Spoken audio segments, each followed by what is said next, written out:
Padang pasir selalu terlihat kosong, sunyi, tak bernyawa. Namun di bawah pasir itu pernah berdiri sebuah kota yang lebih megah dari apapun yang pernah ada dibangun manusia. Bukan legenda, bukan dongeng. Namanya disebut langsung oleh Al-Quran. Irama Zatil Imad.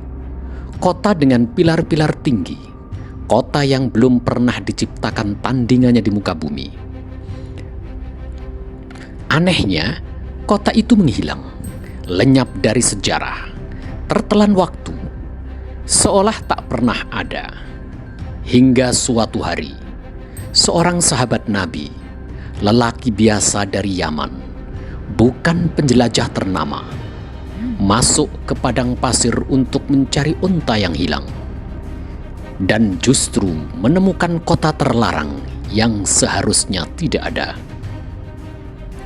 Ia melihat istana-istana terbuat dari emas, pilar-pilar raksasa, harta yang tak tersentuh, namun tanpa satupun manusia hidup di dalamnya. Ketika ia kembali dan menceritakan temuannya, tak seorang pun percaya. Sampai kisah itu sampai ke istana Khalifah Umawi di Damaskus, dan seorang lelaki bernama Ka'ab bin Akhbar dipanggil. Apa sebenarnya kota ini? Siapa yang membangunnya? Mengapa ia dihancurkan namun tak dimusnahkan? Dari catatan Ka'ab bin Ahbar dikatakan, kelak di akhir zaman, umat Nabi Muhammad SAW akan memasukinya. Inilah kisah kota yang terlalu sombong untuk bertahan dan terlalu besar untuk dilupakan. Sebelumnya, yuk bersolawat kepada baginda Nabi Muhammad SAW. Semoga keberkahan senantiasa menyertai kita semuanya. Amin ya Rabbal Alamin. Assalamualaikum warahmatullahi wabarakatuh.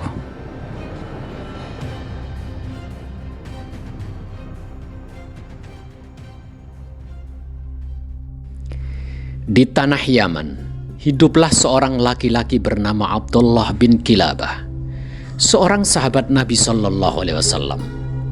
Ada juga riwayat yang menyebut dia seorang tabi'in. Suatu hari, unta-untanya hilang.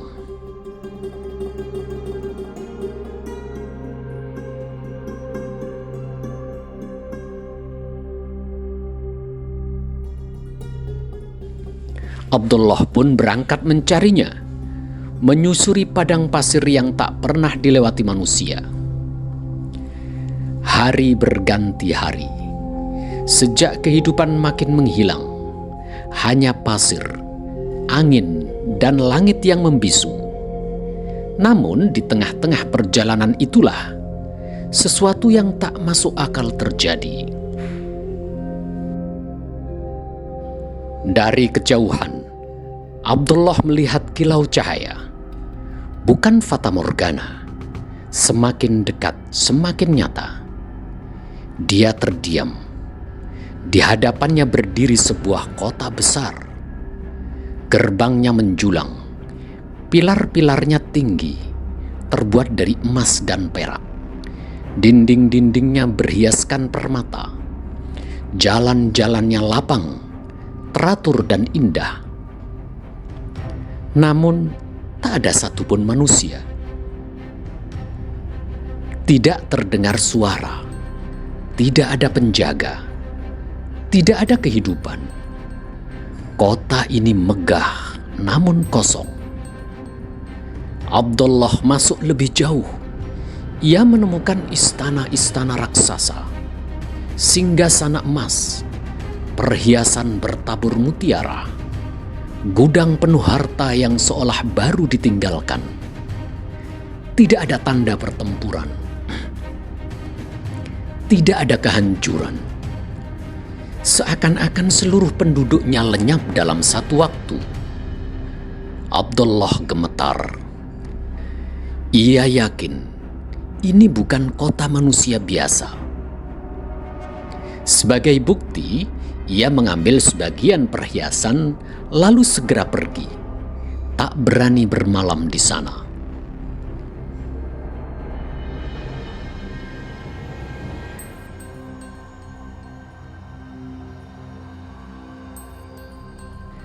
Ketika Abdullah kembali ke kaumnya, dia menceritakan apa yang dia lihat. Namun yang ia dapatkan bukan kekaguman, melainkan ejekan. Fata morgana, halunisasi. Kau tersesat terlalu lama di padang pasir. Tak seorang pun mempercayai dia. Hingga kabar itu akhirnya sampai ke telinga penguasa besar saat itu, Khalifah Umayyah, Muawiyah bin Abi Sufyan di Damaskus.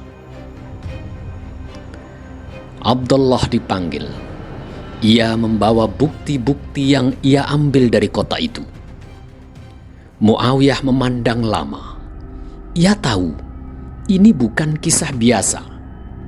Namun, sebelum mengambil keputusan, Muawiyah memanggil seseorang yang dikenal memiliki pengetahuan tentang umat-umat terdahulu. Namanya Ka'ab bin Ahbar. Abdullah diminta menunggu, disembunyikan, dan drama besar pun dimulai.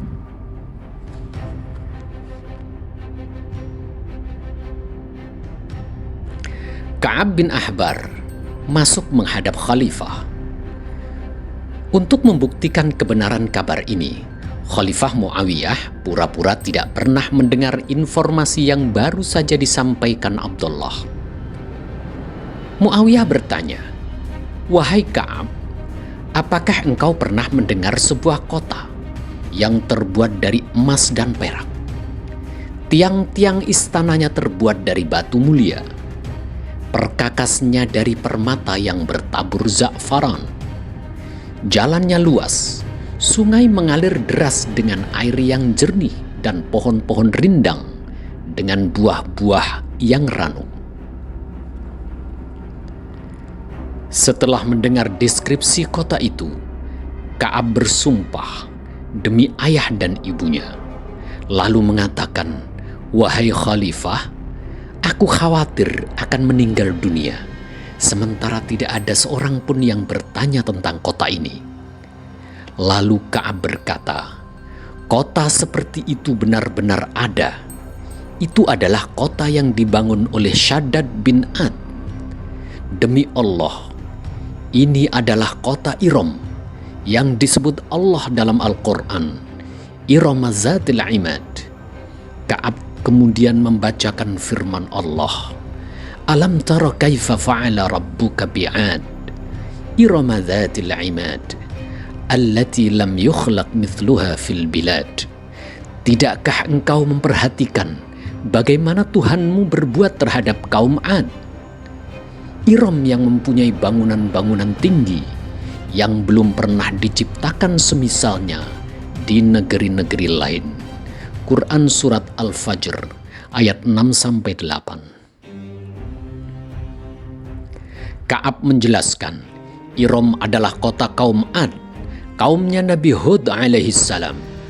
Kota yang paling megah, paling kuat, paling tinggi, namun juga paling sombong. Lalu Ka'ab menyampaikan sebuah nubuat. Kelak ada seorang laki-laki dari Yaman yang masuk kota itu, melihatnya dan membawa barang darinya. Khalifah Muawiyah terkejut. Saat itulah Abdullah bin Kilabah dipanggil masuk. Ka'ab memandangnya lama, lalu berkata, "Engkaulah orang itu."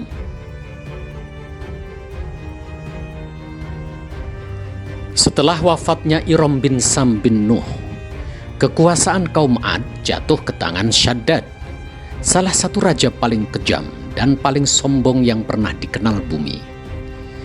Shaddad bukan sekedar raja, ia adalah penguasa yang tak mengenal batas. Bala tentaranya tak terhitung. Kekayaannya mengalir dari timur dan barat. Kaumnya ahli membangun, memahat, dan mendirikan bangunan tinggi. Allah menyebut mereka Iram Zatil Imad, yang memiliki pilar-pilar menjulang. Kaum Ad bukan manusia biasa. Mereka hidup di masa awal peradaban, saat tubuh manusia belum selemah hari ini, dan kekuatan fisik menjadi sumber kebanggaan utama. Al-Quran tidak menyebut ukuran tubuh mereka dengan angka, namun menggambarkan mereka sebagai kaum yang sangat kuat. Hingga dengan penuh kesombongan mereka berkata, "Siapakah yang lebih kuat dari kami?" Ucapan itu bukan sekedar klaim kosong. Ia lahir dari realitas fisik yang benar-benar mereka miliki. Para mufassir klasik seperti Ibnu Katsir, At-Tabari, dan Al-Qurtubi menjelaskan bahwa kaum Ad adalah manusia dengan postur tubuh besar, tulang dan otot yang kuat, daya tahan fisik yang luar biasa, kemampuan mengangkat dan membangun yang melampaui manusia setelah mereka. Imam At-Tabari juga menukil sebuah riwayat yang menyebutkan tinggi tubuh kaum Ad berada di kisaran 10 hingga 15 hasta atau sekitar 5-7 meter. Dalam riwayat lain yang lebih ekstrim disebut 30 hingga 60 hasta. Dengan fisik seperti itu, kaum Ad mampu mengangkat batu-batu besar tanpa alat, mendirikan pilar-pilar tinggi yang menjulang, membangun kota dan istana megah di tengah padang pasir, memahat bangunan raksasa yang sebanding dengan tubuh mereka sendiri. Inilah sebabnya Allah menyebut kota mereka sebagai Iram Zatil Imad, Iram yang memiliki pilar-pilar tinggi. Pilar-pilar itu bukan dibangun untuk manusia kecil, melainkan untuk kaum bertubuh besar yang hidup dan berjalan di antaranya. Di antara kaum itu berdiri sosok yang paling menonjol. Dialah Shaddad bin Ad. Ia bukan makhluk mitos, bukan raksasa dongeng. Ia adalah manusia. Namun, manusia dengan tubuh besar. Kekuatannya luar biasa. Kekuasaan yang membuatnya merasa ia tidak membutuhkan Tuhan. Tubuh besar itulah yang menumbuhkan kesombongan, dan kesombongan itulah yang kelak mengundang kehancuran.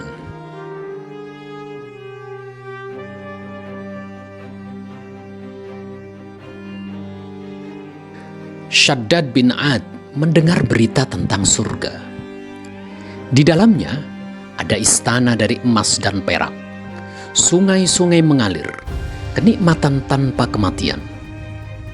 Maka Shaddad berkata dengan angkuh, "Jika Tuhan Hud menjanjikan surga, maka aku akan membangunnya di bumi."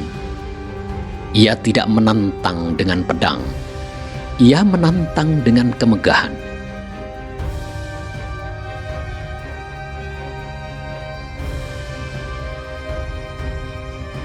Shaddad bin Ad kemudian mengirim utusan ke seluruh wilayah kekuasaannya. Kumpulkan emas dan perak, ambil permata dari gunung, datangkan mutiara dari lautan, pilih tanah terbaik di tengah padang pasir.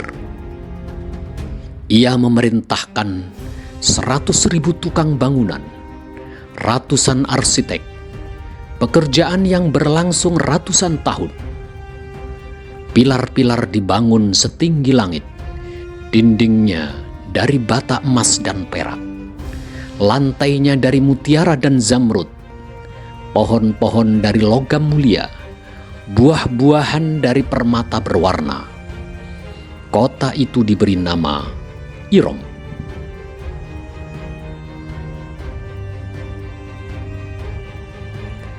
Shaddad bin Ad ingin meniru gambaran surga.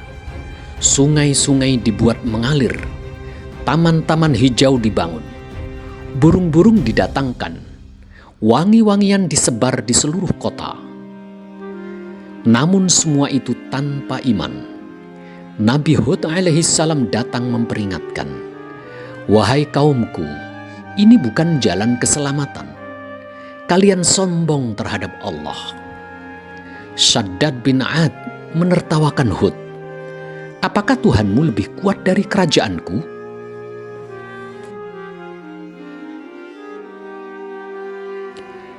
Ketika pembangunan selesai, Shaddad memerintahkan rakyatnya bersiap, berpakaian terbaik, kendaraan terbaik, perayaan besar digelar.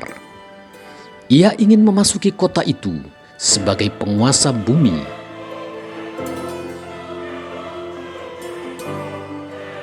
Ia ingin memasuki kota itu sebagai penguasa surga bumi. Namun, saat rombongan Shaddad bin Ad sudah sangat dekat dengan kota Iram, sebelum satu kaki pun menginjak gerbang kota, Allah menurunkan angin yang sangat dingin, suara menggelegar, kehancuran seketika. Dalam satu waktu, mereka mati, tubuh mereka kaku, kerajaan runtuh, kota ditelan kehancuran.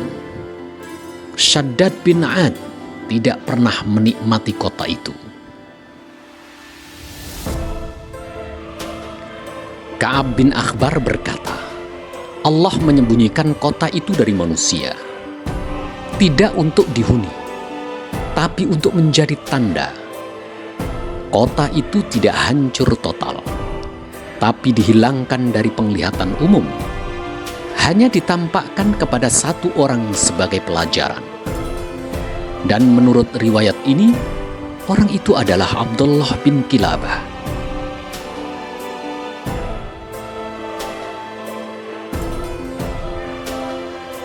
Surga tidak dibangun oleh emas, tapi oleh ketaatan. Iram hancur bukan karena rapuh, tapi karena menentang Tuhan. Kota bisa megah, tapi hati yang sombong akan runtuh lebih dulu. Umat Muhammad SAW akan memasuki kota Iram di akhir zaman.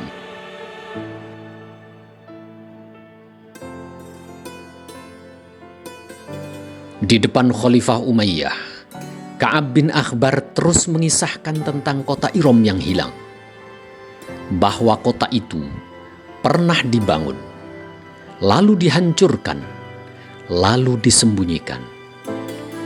Maka untuk apa Allah masih menyisakannya? Ka'ab menjawab dengan suara pelan namun tegas, kota itu tidak musnah seluruhnya. Allah menyembunyikannya hingga waktu yang Dia kehendaki.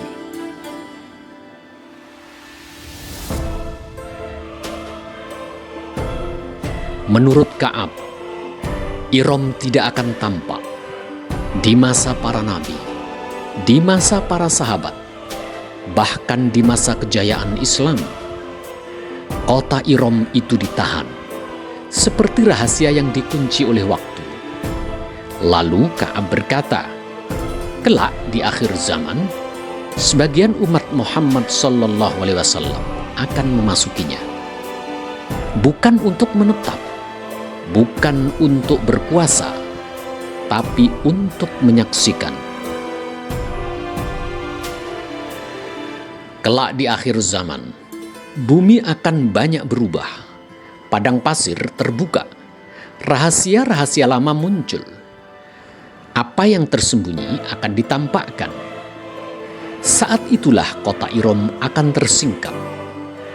Bukan karena manusia mencarinya, tapi karena Allah mengizinkannya terlihat. Lalu siapa yang akan memasukinya? Bukan orang-orang sombong, bukan pemburu harta, tapi manusia yang menjadikannya pelajaran. Mereka akan melihat istana megah tanpa penghuni, kekayaan yang tak pernah dinikmati, bangunan tinggi yang ditinggalkan, surga palsu yang gagal. Dan saat itu, yang masuk bukan rasa kagum, tapi takut kepada Allah Subhanahu wa Ta'ala.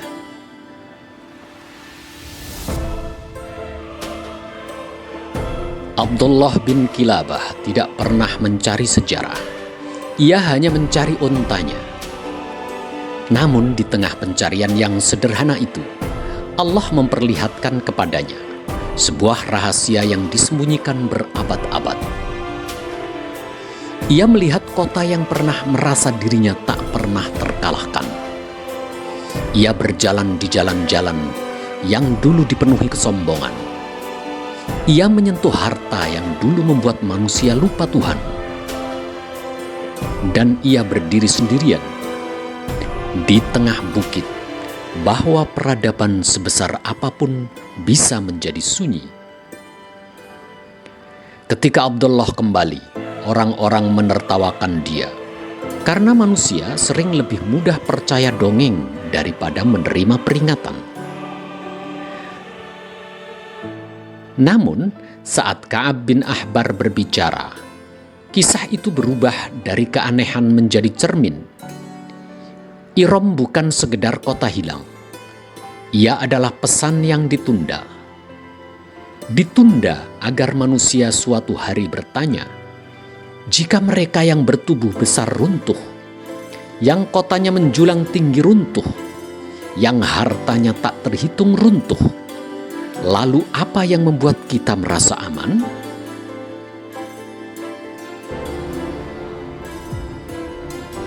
Ka'ab berkata, kota itu akan terlihat lagi di akhir zaman, bukan untuk dikagumi, bukan untuk diperebutkan, tapi untuk menyadarkan manusia bahwa sejarah tidak mati. Ia menunggu untuk mengulang dirinya.